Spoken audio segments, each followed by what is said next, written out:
Welcome to Penrose Learning, where we make understanding easy. In this video, I will show you how to make delicious pancakes. First, let's get our dry ingredients ready.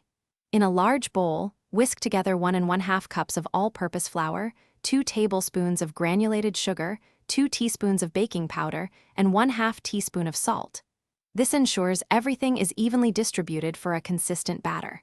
A good mix now prevents lumps later, making your cooking process smoother and more enjoyable. Now let's prepare our wet ingredients.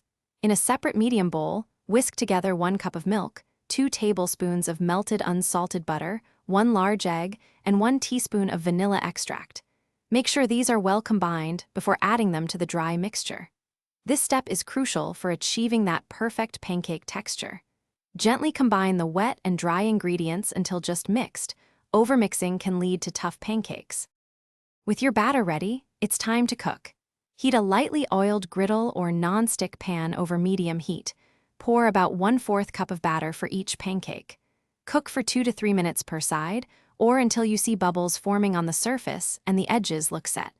Flip carefully and cook until golden brown. Serve immediately with your favorite toppings for a delightful breakfast. For truly amazing pancakes, remember these pro tips. Avoid overmixing your batter. A few small lumps are actually a good sign. Also, letting the batter rest for 5 to 10 minutes before cooking allows the gluten to relax, resulting in fluffier pancakes. Serve them warm with syrup, fresh fruit, or whipped cream.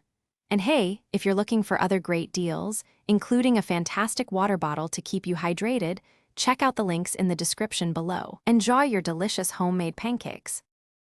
Thanks for watching. If this was helpful, leave a like and consider subscribing. See you next time.